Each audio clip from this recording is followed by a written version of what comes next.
Cochabamba. Después tenemos los requerimientos de operación y mantenimiento. Aquí me acuerdo de una anécdota que me contaba un viejo amigo que hacía agua potable, todos en realidad anécdotas. Una vez que me decían que había hecho un proyecto de agua potable en el Altiplano y tenía unas bombas enormes, gigantescas, a diésel, hermosas las bombas. Gran inauguración, claro, todo el mundo estuvo presente, bombearon, todo bien las aguas. A la semana no había quien compre el diésel, ¿cierto? Entonces, tienes que ver dónde estás poniendo las aguas, qué estás haciendo. ¿Tienen acceso a combustible? No tienen. ¿Tienen acceso a electricidad? No tienen. Hoy día me toca poner, por ejemplo, en el diseño de la aducción 2.2, lo primero que les he dicho, aquí no tienes trifásico, papito. Hay que hacer trifásico, porque las bombas de 200 HP necesitan trifásico. A partir de 5 HP necesitan trifásico. Tengo 200 HP más, necesito trifásico. Y vamos a entrar cuando estemos hablando de bombas, ¿no es cierto? Entonces, eso es lo que primero que veo, ¿no es cierto? Y si hay la capacidad de hacer funcionar las bombas y después eso va a ir a la tarifa, no se olviden, porque el que no me perdona es el FEC, ¿no ven? O a ustedes les perdona el FEC. A nadie perdona el FEC. Al FEC agarra y te tira a hacer el corte de luz. Te das cuenta que te han cortado la luz cuando has encendido la luz y no hay. Hay desgracia. Alguna vez me ha sucedido eso a mí. Me descuidé en el pago, ¡pum! No tenía electricidad. Y qué dependientes nos hemos hecho de la electricidad, ¿no? Antes, con velita nomás hacías las cosas, estudiabas con vela, una camisa, teníamos, yo he trabajado mucho en granja y teníamos camisas y eso nos alumbraba en la noche, camisa a gas. Anafes, todo teníamos. No sé, otro tiempo era, ¿no es cierto? Hoy en día les cuento eso y parece un cuento de no sé, muy lejano quizás, ¿no? Y entonces ahí vienen las condiciones económicas. ¿Puedes o no puedes pagar la tarifa? Porque dependiendo de qué elección de fuente tengas, vas a pagar o no la tarifa. ¿Qué tal si sacas agua de un río cochino? Agarras, tienes que purificar las aguas y eso cuesta platita. ¿Cuáles son las consideraciones socioeconómicas y culturales? Ya hemos visto en la parte del DESCOM, la calidad de agua, los requerimientos legales y de propiedad. Antes esto no a nadie. No, es área verde, ahí nomás pónganle. Una vez me ocurrió a mí en mi escuela, hemos puesto con reuniones, creo que eran los miércoles, ya no me acuerdo. Gran reunión grande, todos los comunarios, sí señor, todos ahí presentes. Hasta, ¿dónde vamos a colocar el tanque de agua? Aquí, señor, aquí tenemos campo nosotros. Hasta, por favor, sí, firmen todos. Hemos firmado todos. ¿Verdad? Todo contento. Estaba yo haciendo mi tanquecito y ha aparecido el dueño. Y el dueño también era comunal. ¿Qué estás haciendo en mi terreno? Nada, no quiero. Otra vez reunión. Pero es que no estabas tú y hemos decidido ahí, nunca utilizas. Es mi terreno. Pero si nunca vi, es mi terreno. Listo, se acabó. En el campo, muchachos, no hay mayoría manda. En el campo hay consenso. Todos tienen que estar de acuerdo. Si hay uno que no está de acuerdo, te lo devuelven, como me han hecho. Como 2 o 3 o 4 veces le han hecho romper decretos supremos también a Evo Morales, ¿no es cierto? Porque no hay consenso. Eso es en el campo, muchachos. Consenso es una palabra, no es la mayoría manda. No hay eso. Entonces, ese es lo que les digo que me ha sucedido a mí, ¿no es cierto? Luego tienes el reconocimiento de los geológicos, del área de proyecto. Tienes que realizar un reconocimiento de las obras, la línea de aducción, determinar fallas geológicas, zonas de deslizamiento y hundimiento, pasos de quebradas. Qué grave que es esto. Yo tenía un geólogo, se murió ya, geólogo Lara, que era un viejito, pero para estar trepado en los cerros era como gato, no le podía seguir el paso. Imposible, no le seguías el paso, por más atleta que seas, ¿no? Y caminaba por todo. Y te decía, mire, ingeniero, mire, rumbo azimut de esa falla, se está dando cuenta, esa falla es una diaclasa, va a ir por allá, y mire, se va a hundir, y a tal se va a encontrar con esta otra zona de falla allá. No había cómo discutir. Y entonces decir, no, por aquí no puede venir la aducción porque tienes peligro de que se deslice la ladera, tiene que ser por este otro ladito.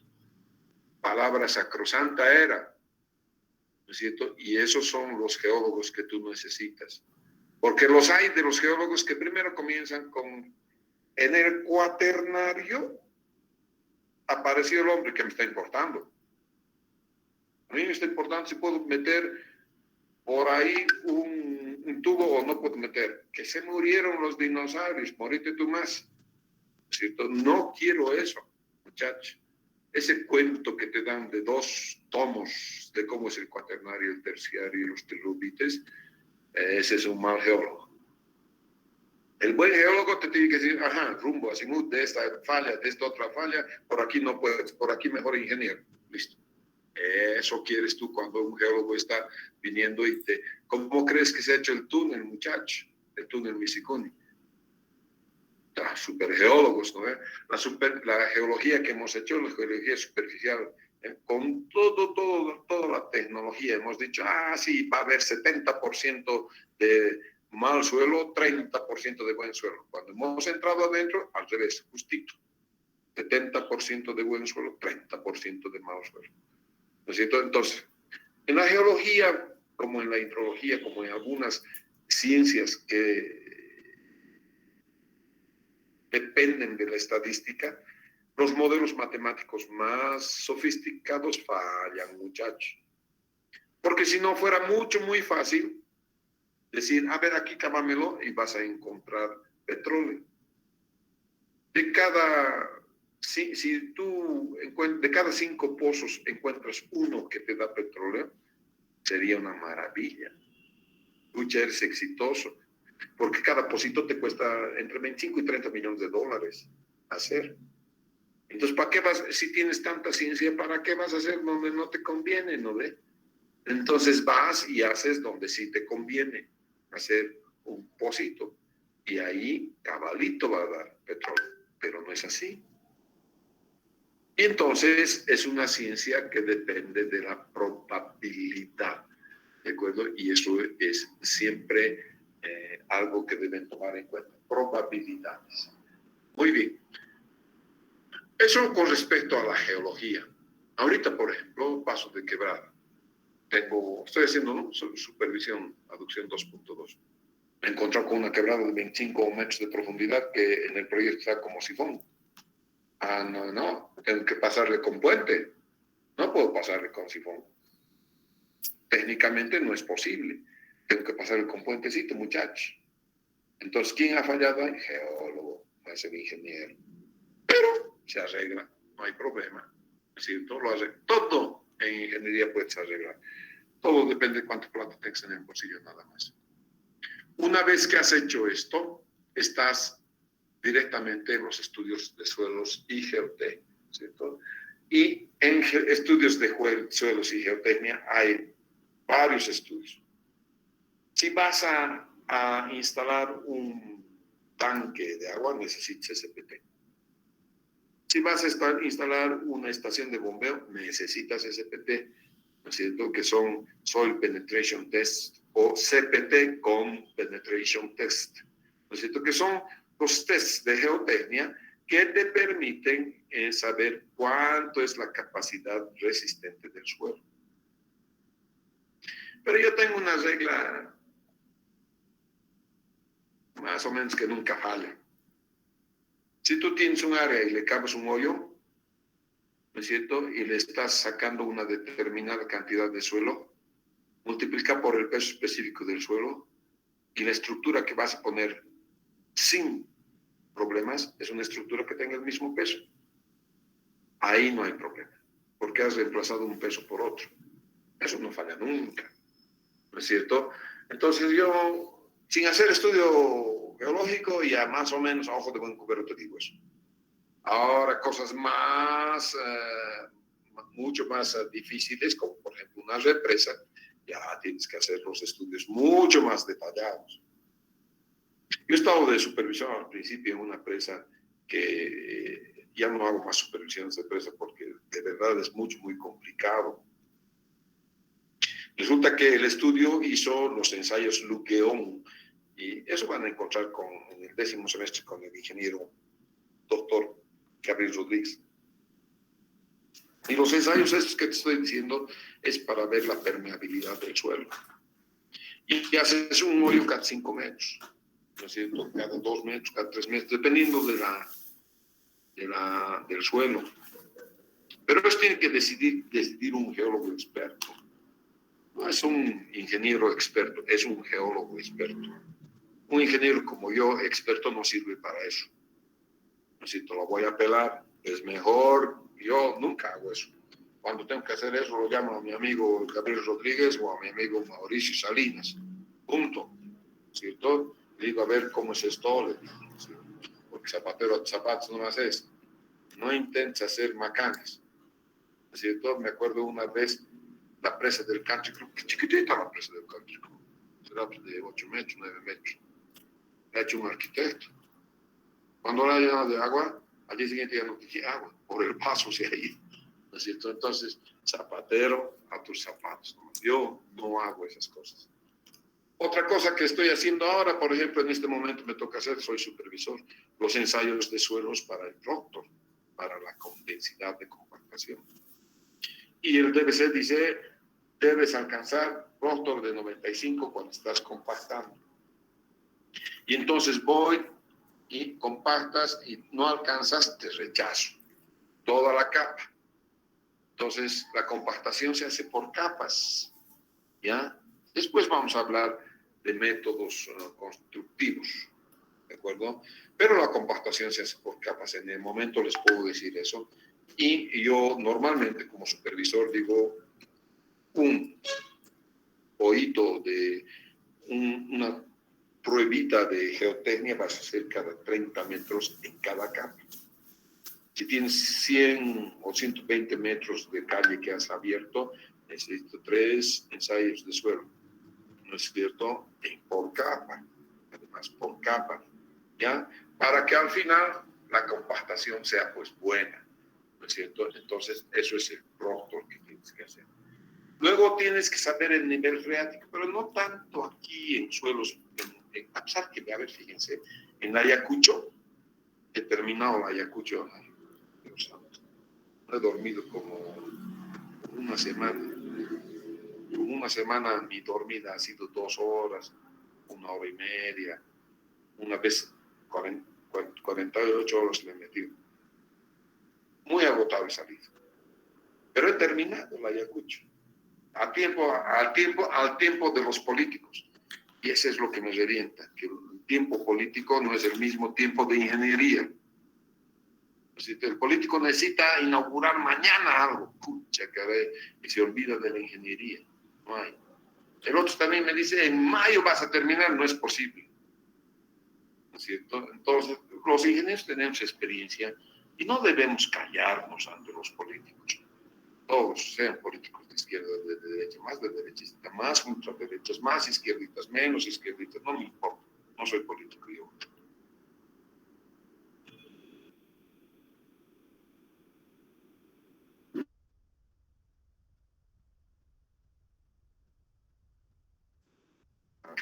Ministros, viceministros, si algo duda, siempre el viceministro, el alcalde va a decir, no, háganmelo nomás en 40, no se puede, punto. Consígase a alguien que se lo haga en 40, no se puede, muchacho, ¿no es cierto? No hay caso.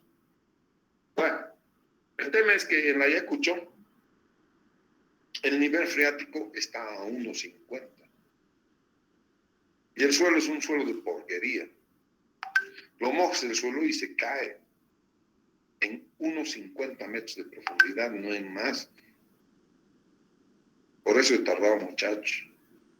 ¿No es cierto? Ha sido un suplicio realmente de estar construyendo eso.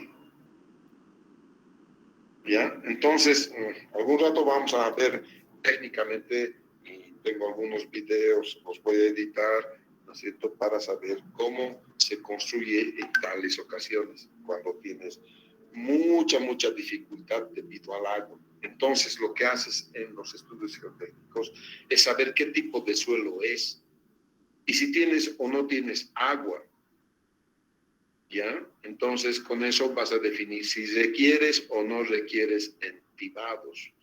Y si requieres entibados, ¿cómo los vas a utilizar? Eso también vamos a ver en métodos constructivos, porque he checar algunas se llama videoclips de esta última obra que estoy haciendo. Voy a ir sacando videoclips de varias obras y los voy a reunir para después presentar a mis alumnos como experiencias. A pesar de que alguna vez me han sacado la mugre por mostrarles a mis alumnos fallas mías o fallas de otros, ¿no es cierto? Y me han dicho, no, es que estas cosas son secretos hasta que entregues.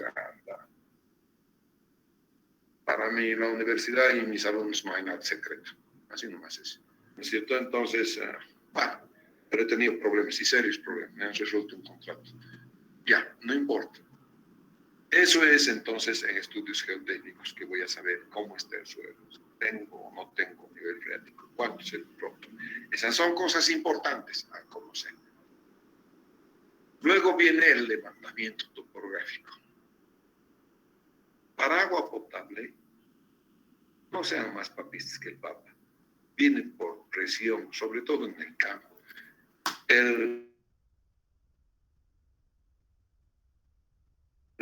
La vertientecita está ahí arriba, ahí arriba, ahí arriba. Que la peles con 1 metro, es 1 metro menos de presión. Tienes como 60 metros en tu pila. Más bien tienes que agarrar y ver cómo vas a reducir la presión.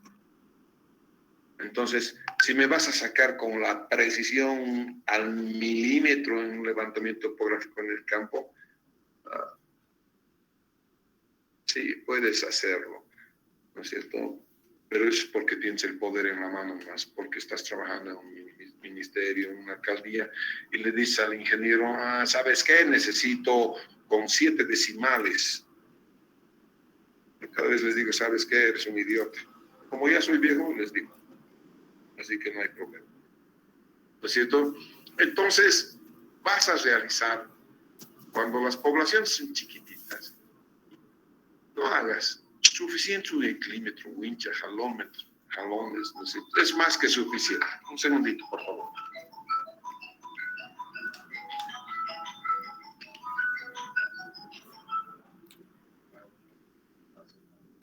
Pero, gracias, hermano. Pero ahí usted, ya mañana hablado con su mamá.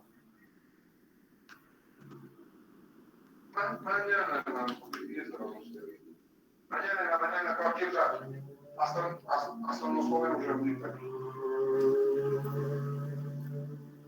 Seguro, ahí estoy esperando. Pero tengo luz verde porque ya he consultado en Semana. El tema era que decían que no iban a hacer contrato obligatorio. Estaban con este modo los contratos. A ver, ¿en qué tienda entonces este aparato con este año? No hay, ¿no ve? Es que tienes que mandarte a hacer, a menos que quieres esperar como un año y medio a que la palabra te lo haga. Entonces ya se convencieron, ¿ya? A ver. Ya.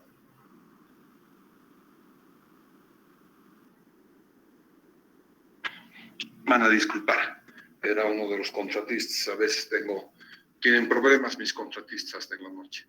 Bien, el levantamiento topográfico, para que te cuenten más conexiones, ya tienes que hacer un levantamiento topográfico de acuerdo a la normativa. Para eso te he pasado la normativa, entonces tienes que hacer un plan altimétrico. Por ejemplo, yo estoy en Cochabamba supervisando el proyecto 2.2.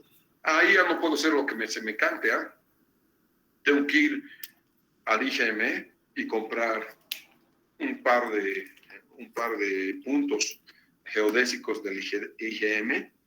Se compran, caballeros, el IGM va y te lo planta y te dice, este punto tiene este X, este Y y este Z. Este otro punto tiene este X, este Y y esta Z. A veces el IGM tiene ya construidos algunos PMs y te dice, vas a utilizar estos valores, te dicen, ¿no es cierto? Y con esos valores ya, la compra esa es más barata que el IGM te lo vaya a poner un punto específico en medio de tu obra, ¿de acuerdo? Pero en un proyecto de tanta importancia como la adopción 2.2 o la adopción 2.1, ahí no es con un simple topografito que sabe Dios qué está haciendo, ¿no es cierto? No, señor. Ahí ya tienes que enlazarte a todo lo que tiene Misikuni y Semapa, ¿no es cierto? Para que nosotros veamos hasta dónde podemos llegar con la presión adecuada. Primero presión adecuada y van a ver a qué me refiero con presión adecuada, porque tienes que tener presión estática y tienes que tener presión dinámica, ¿no es cierto? Cuando estemos hablando de redes y aducciones y de hidráulica, vamos a ver con detalle esto, porque hay horrores que se presentan y he visto ya muchos, ¿de acuerdo? Y es por eso que gracias a esos horrores yo tengo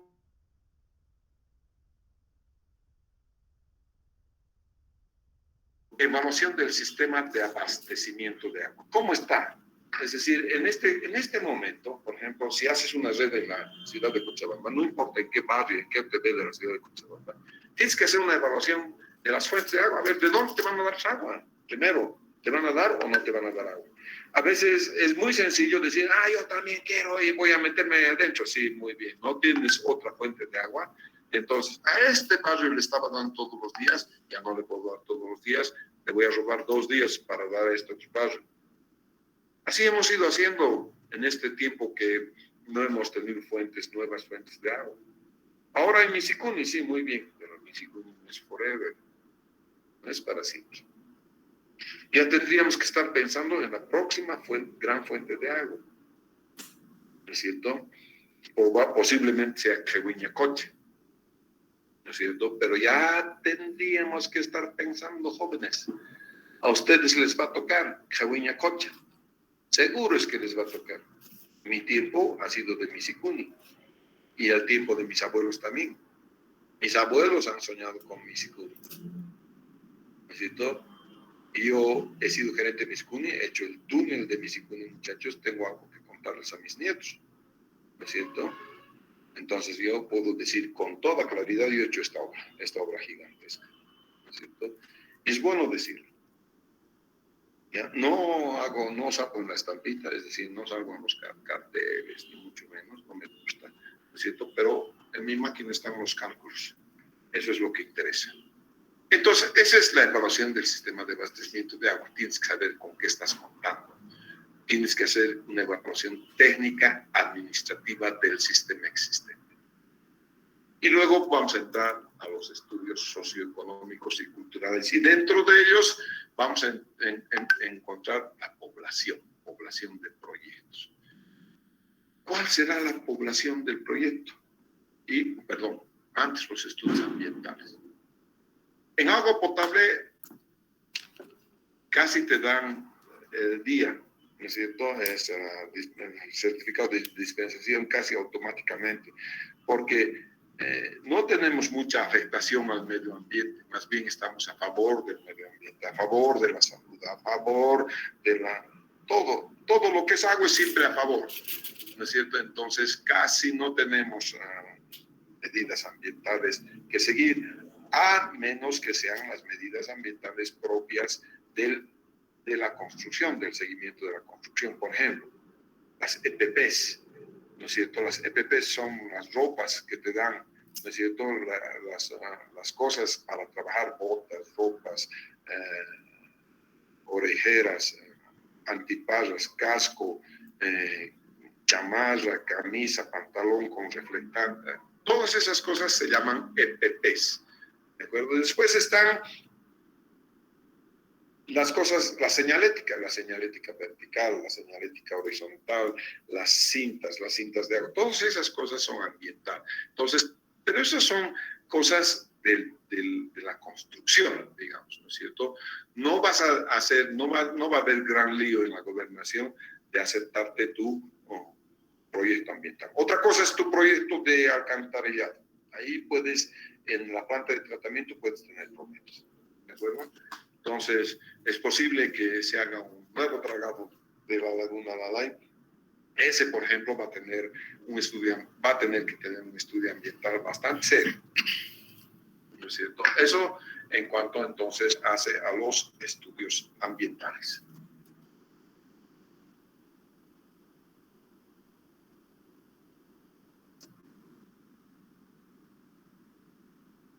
Vamos a ver un otro tema, el tema de la población de proyecto. ¿Qué hacemos con la población de proyecto? Permítame un vasito de agua primero.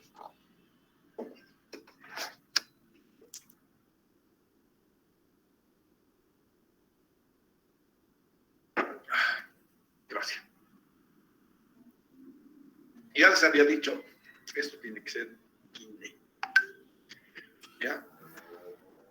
Todo vamos a hacer en función al Instituto Nacional de Estadística. A pesar de que se tienen varios estudios referidos a cómo vamos a crecer en el abastecimiento de agua. Sobre todo tenemos el plan maestro metropolitano. El plan maestro metropolitano en el cual nuestro gobierno, ya no me acuerdo cuál de ellos, ha gastado un montón de plata para hacer eso, un plan maestro, algo que te permita crecer ordenadamente, ¿no es cierto? Y eso vamos a hacer con base a censo poblacional y estudio de base u otro criterio justificado técnicamente. Poblaciones menores, lo que vas a hacer es, como te he dicho la anterior vez, te subes al cerro con el dirigente, empieza a contar las casitas y dice dónde, quién vive, quién es, cómo es. Entonces, eso es.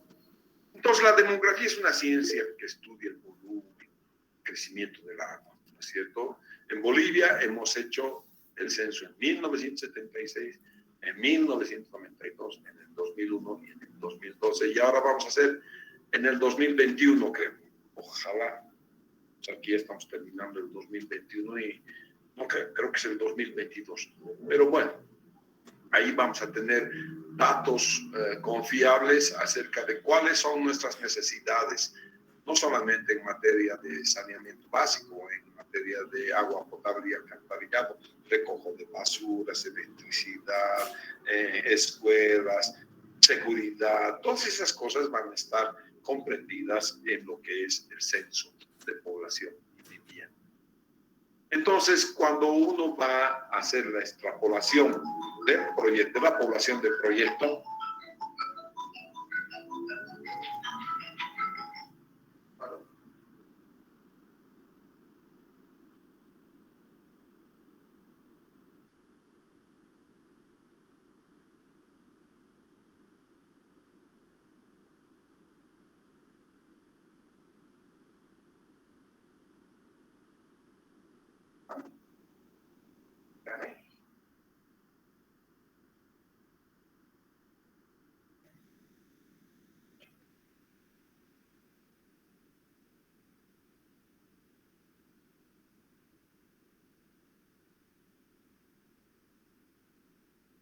lo que tienes que hacer, te pido un favor, es mandarme tu WhatsApp y tu correo electrónico para que yo te envíe un proyecto que yo hice hace unos... Era una ideación, ¿ya? Que es con unas fuentes ornamentales. Madre no ha tenido una cosa con una cafetera, eso es lo que he dicho. No hace ideación. Yo necesito que se idee la naturaleza.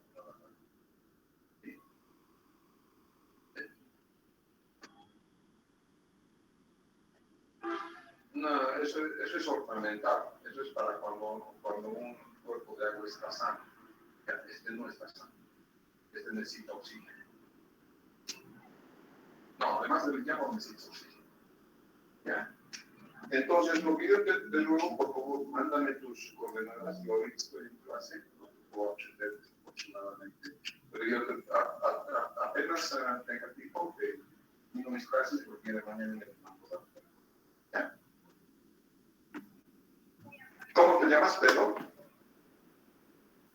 Y yo no sabes que si tengo clase. ¿Ya? Pero el día de mañana espero tu llamada a las 8:30 para que ya saber si te ha llegado o no. ¿Ok? ¿Podemos discutir algo? Ok, listo. Chao.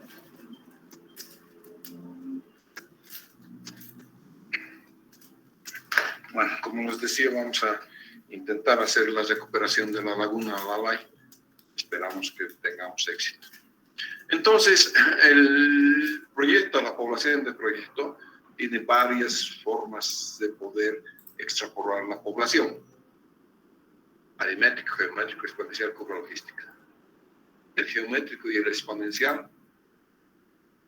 Y disculpe una preguntilla. Sí. ¿Está cambiando de diapositivas? Porque nos hemos quedado en la No.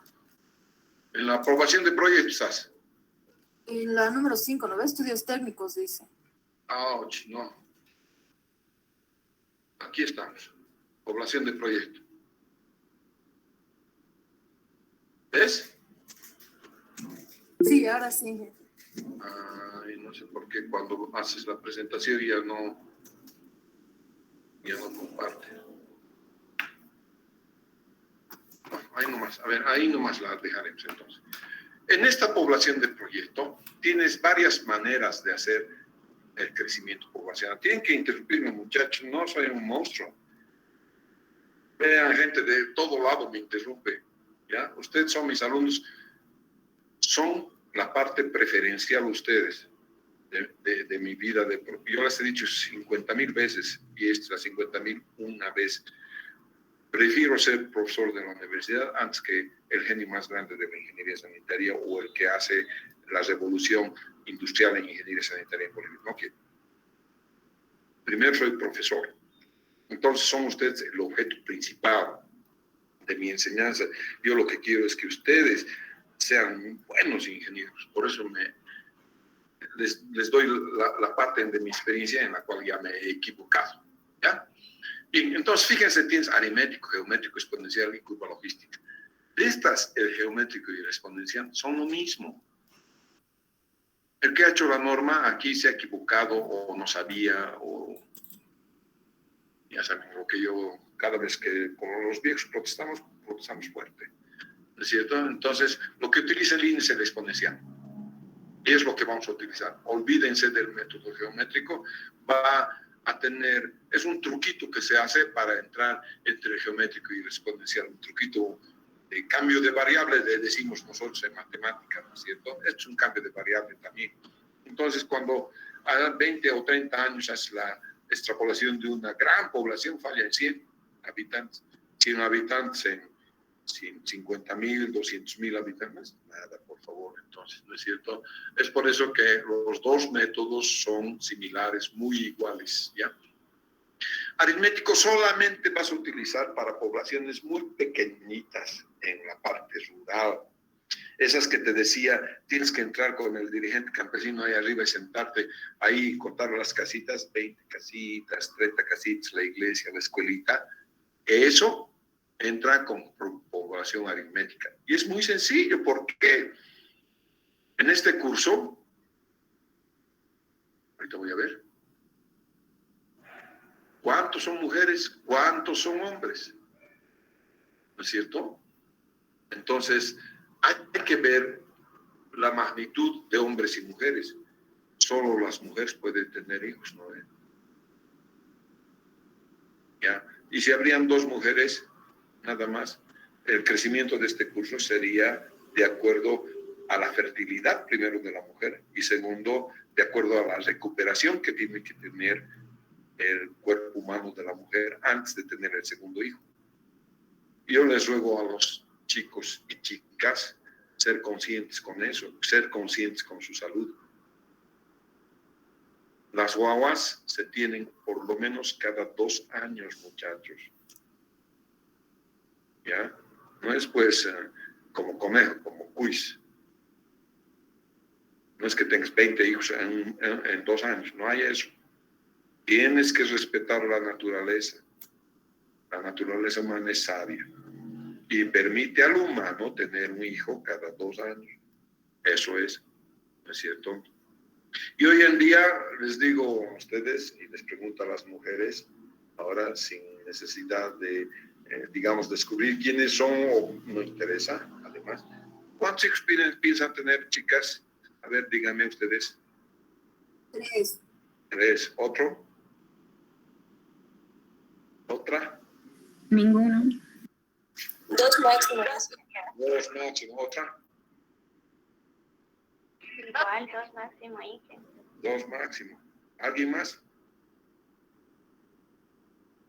¿Se puede responder ninguno? Todo puede sonar, ¿no? ¿Cuántos quieres tener? 0.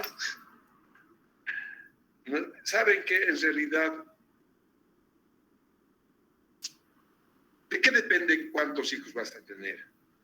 Ustedes que son gente ya educada, ¿no es cierto? A ver, todo el mundo tiene su oportunidad de educación.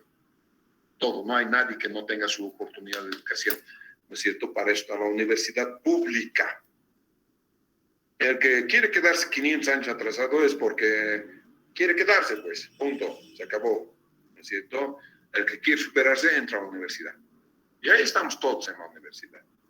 Hijos de ricos, hijos de pobres, hijos de campesinos, hijos de los que se creen de la crema innata de la sociedad, todos están juntos en un solo ambiente y aprendiendo de una clase de ingeniería sanitaria, por ejemplo. ¿No es cierto? Es oportunidad. Muy bien.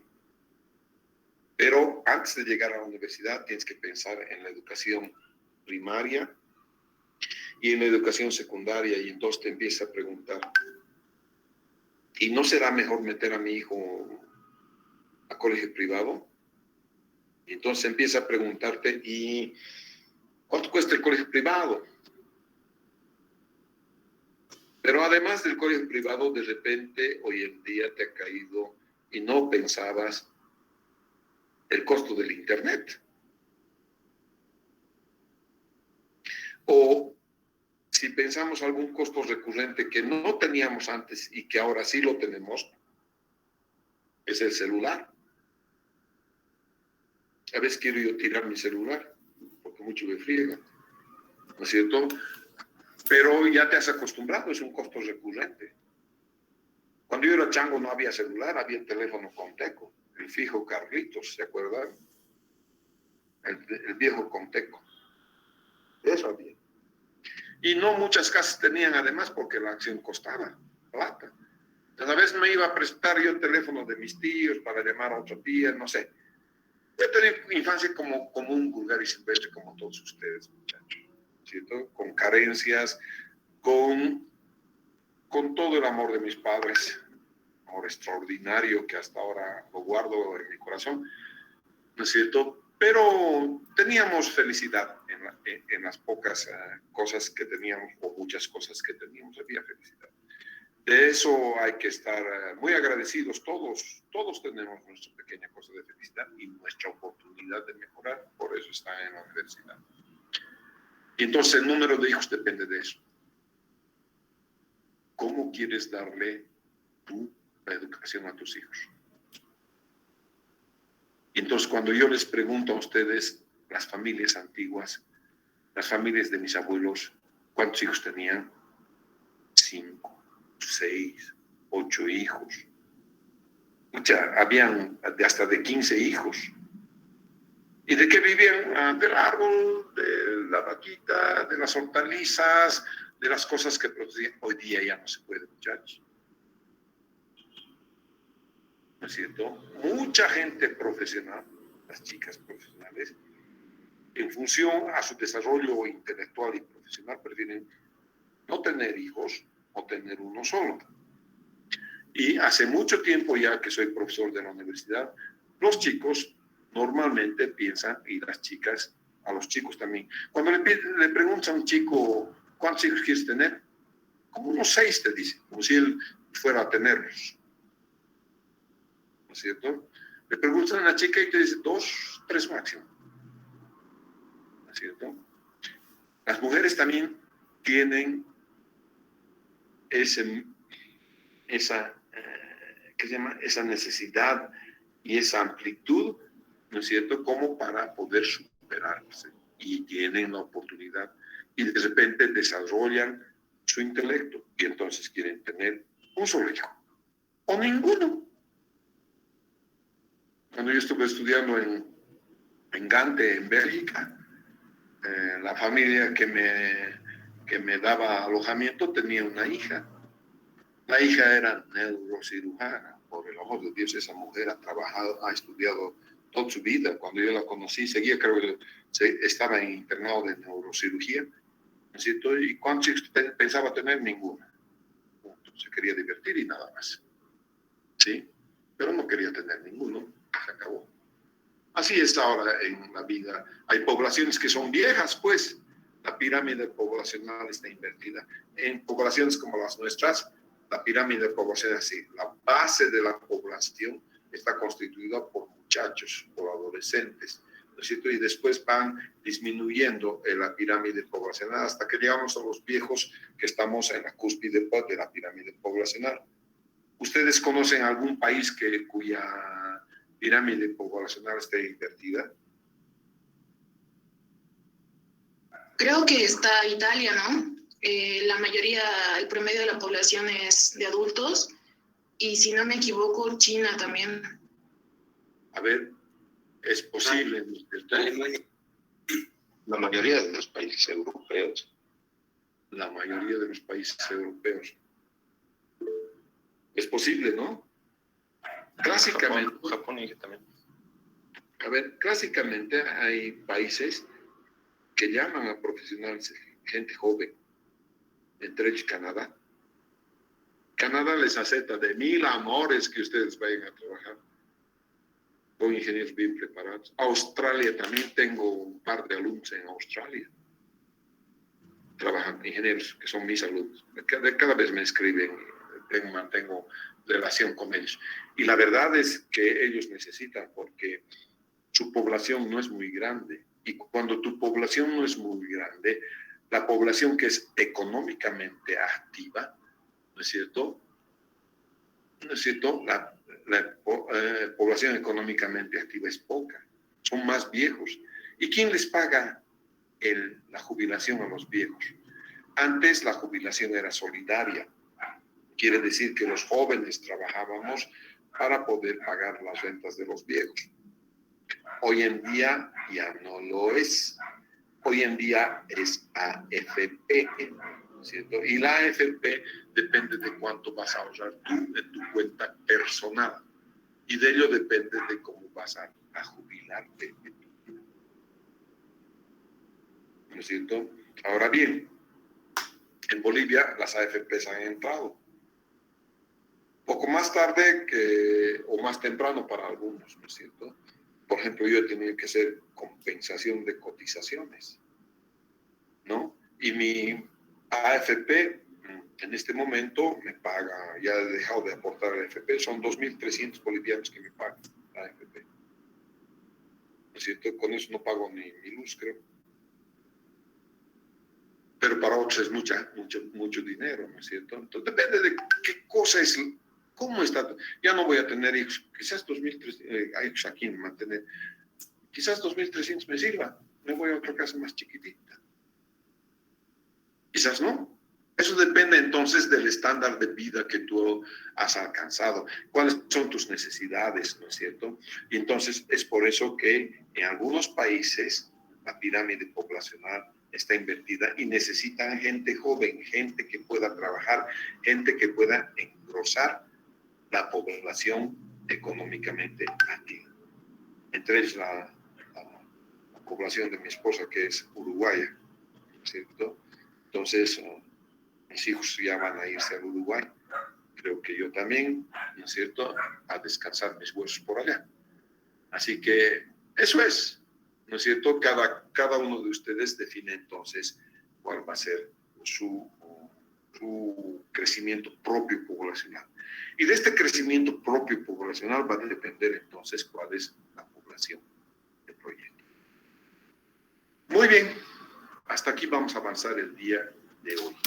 Nos vamos a reencontrar el día sábado, por favor, porque mañana es día de la yachta, de mi yachta querida. Yo soy cochabambino a morir.